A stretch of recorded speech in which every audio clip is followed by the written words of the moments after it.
एक बार महात्मा बुद्ध के पास एक व्यापारी गया और बोला, हे महात्मन, आदमी के जीवन का क्या वैल्यू है? तब महात्मा बुद्ध ने कहा, मैं तुम्हें इस सवाल का जवाब दूंगा, मगर मेरी एक शर्त है। व्यापारी ने कहा, मैं हर शर्त मानने को तैयार हूँ, क्योंकि मैं जानना चाहता हूँ कि आदमी के जीवन का क्या वैल्यू है। महात्मा बुद्ध ने कहा, मैं तुम्हें एक शंख देता हूँ, इसे तुम गांव के बाजार में लेकर जाओ, मगर इसे बेचना नहीं है। जब भी कोई व्यक्ति इसकी कीमत पूछे तो तुम चुप रहना और अपनी एक उंगली खड़ी कर देना। वह व्यापारी उस शंख को लेकर गांव के बाजार में जाता है। एक व्यापारी उस शंख की सुंदरता को देखकर इस व्यापारी से उस शंख की कीमत पूछता है। व्यापारी चुप रहता है और अपनी एक उंगली खड़ी कर देता है। तब वह व्यक्ति बोला, 100 रुपये, लाओ इस शंख को दे दो मुझे, मैं तुम्हें इसके बदले में 100 रुपये देता हूँ। मगर व्यापारी ने उस शंख को 100 रुपये में देने से इनकार कर गया। धीरे धीरे शाम हो गई, सब लोग घर जाने लगे, मगर कोई भी व्यक्ति उस शंख की कीमत 100 रुपये से ज़्यादा देने को तैयार न हुआ। शंख को लेकर व्यापारी महात्मा बुद्ध के पास गया। ने शंख को दिखाकर महात्मा बुद्ध से कहा, हे महात्मन, इस गांव के बाजार में कोई भी व्यक्ति इस शंख की कीमत 100 रुपये से ज़्यादा देने को तैयार न हुआ।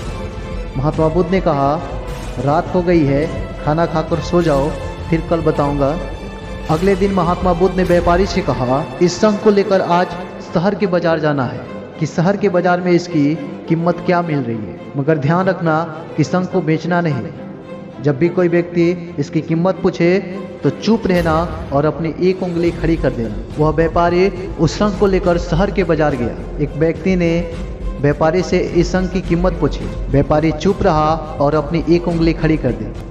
उस आदमी ने कहा, 1000 रुपये, लाओ इस शंख को मुझे दे दो, इसके बदले में मैं तुम्हें 1000 रुपये दे रहा हूँ। मगर शंख को 1000 रुपये में देने से व्यापारी इनकार कर गया। इस तरह कई सारे व्यक्ति आए, मगर किसी ने भी इस शंख की कीमत 1000 रुपये से ज़्यादा देने को तैयार नहीं हुआ। फिर शाम हो गई, सब लोग घर जाने लगे। शंख को लेकर व्यापारी फिर महात्मा बुद्ध के पास गया। व्यापारी महात्मा बुद्ध से कहा, हे महात्मन, शहर के बाजार में इस शंख की कीमत 1000 रुपये लगी। महात्मा बुद्ध ने कहा, रात हो गई है, खाना खा के सो जाओ, फिर कल बताऊंगा कि तुम्हें क्या करना है। अगले दिन महात्मा बुद्ध ने कहा, आज इस शंख को लेकर महानगर के बाजार में जाओ। व्यापारी उस शंख को लेकर एक महानगर के बाजार में गया। इस महानगर के बाजार में बहुत बड़े बड़े व्यक्ति आए। इस शंख की सुंदरता को देखकर एक व्यक्ति ने व्यापारी से शंख की कीमत पूछी। इस बार भी व्यापारी चुप रहा और अपनी एक उंगली खड़ी कर दी। उस व्यक्ति ने कहा, 1 लाख रुपये, मैं तुम्हें 1 लाख रुपये दे रहा हूँ, इस शंख को तुम मुझे दे दो। इस बात को सुनकर व्यापारी एकदम चौंक गया। इस बार व्यापारी ने उस व्यक्ति को चकमा देकर बाजार से भाग निकला। भागते भागते व्यापारी महात्मा बुद्ध के पास गया। भागते देख महात्मा बुद्ध ने व्यापारी से कहा, आखिर इतना क्यों भाग रहे हो? व्यापारी ने हाँफते हुए जवाब दिया, हे महात्मन, इस महानगर के बाजार में एक व्यक्ति ने इस शंख की कीमत 1 लाख रुपये दे रहा, मगर मैंने वहाँ से भाग निकला। आखिर ऐसा क्यों हो रहा है?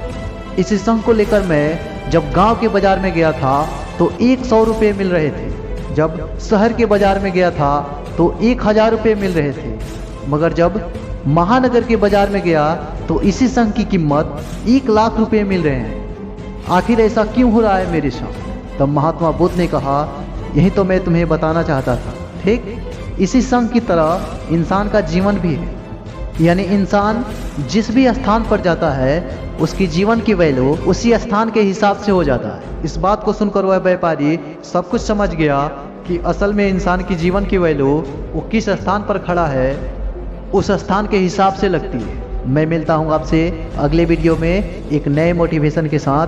तब तक के लिए जय हिंद। अच्छा सुनिए, चैनल को यदि अभी तक सब्सक्राइब नहीं किया है तो सब्सक्राइब करके बेल आइकन को जरूर दबा लेना, ताकि मोटिवेशन के नोटिफिकेशन आपको हमेशा प्राप्त होते रहे।